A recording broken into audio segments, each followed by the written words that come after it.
Buenas tardes, hermanos y hermanas, un nuevo jueves.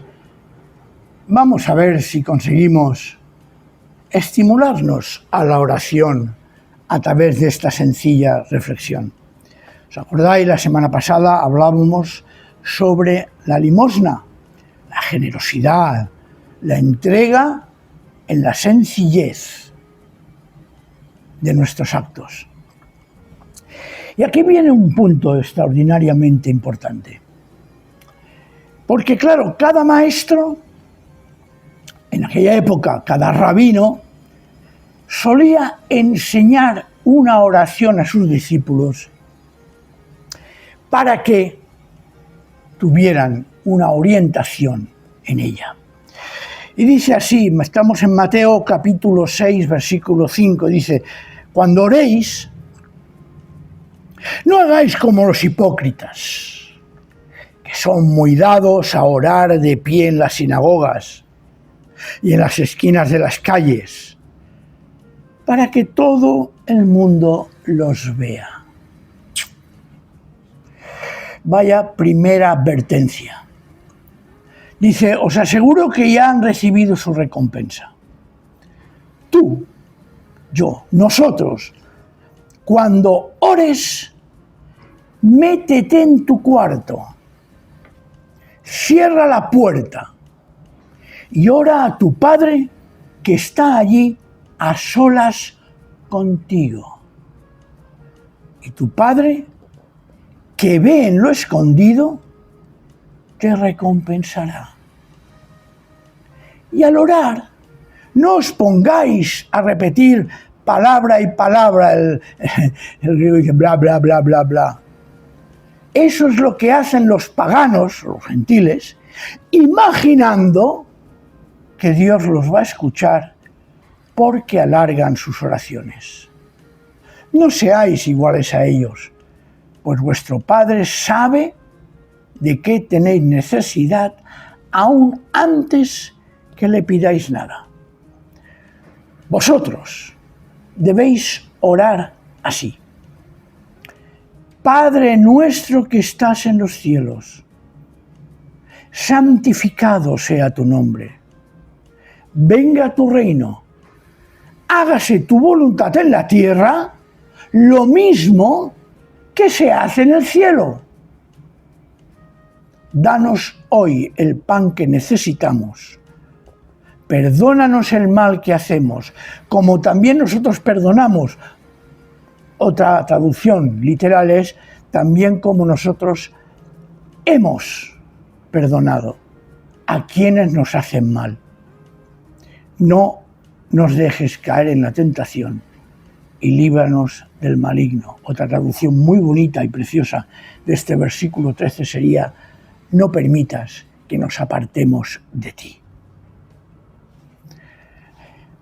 Reina Valera añade: porque tuyo es el reino, etc. Tampoco está en los manuscritos más antiguos. Y sigue: porque si vosotros perdonáis a los demás el mal que os han hecho, también os perdonará a vosotros vuestro Padre Celestial. Pero si no perdonáis a los demás, tampoco vuestro Padre os perdonará vuestros pecados. Esta última frase es extraordinariamente comprometedora. En el fondo, yo resumiría esta pericopa con una frase, siguiendo el tema que estamos hablando de las bienaventuranzas. Dichosos los que hablan a su Padre.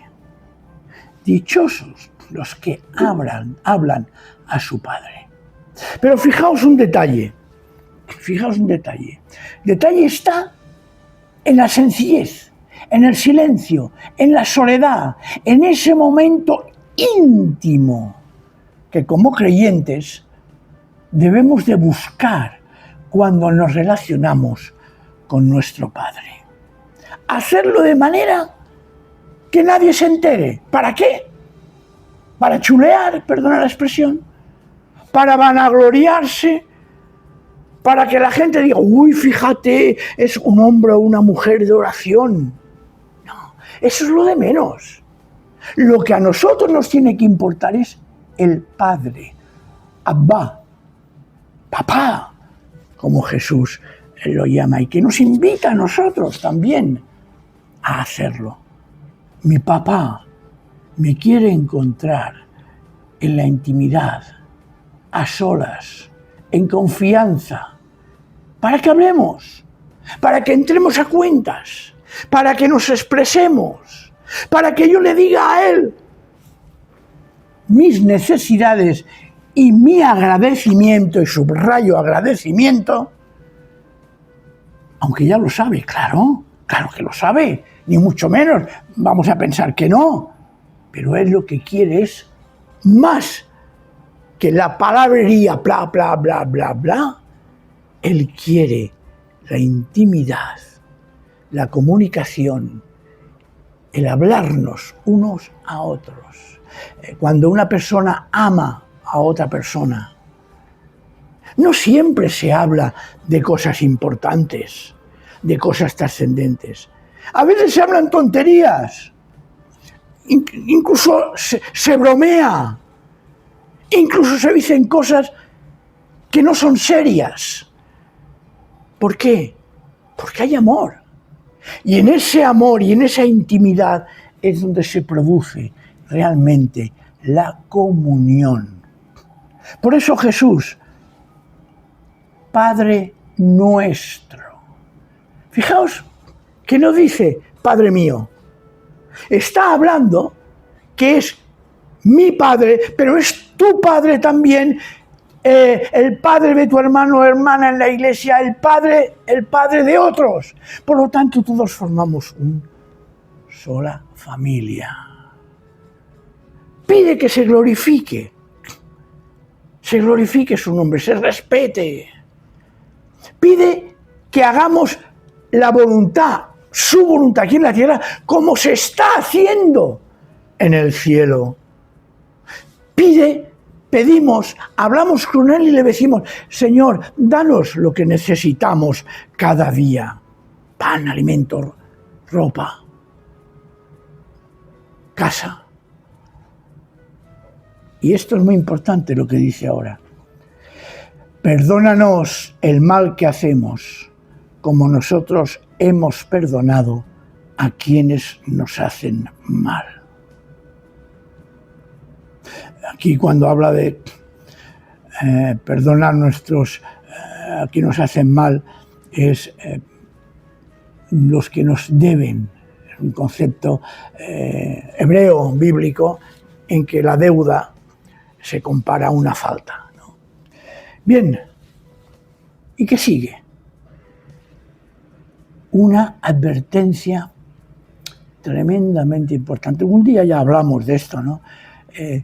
Que ama mucho quien se le ha perdonado mucho. Porque si vosotros perdonáis a los demás el mal que os han hecho, también os perdonará vuestro Padre Celestial. Pero si no perdonáis a los demás, tampoco vuestro Padre os perdonará vuestros pecados.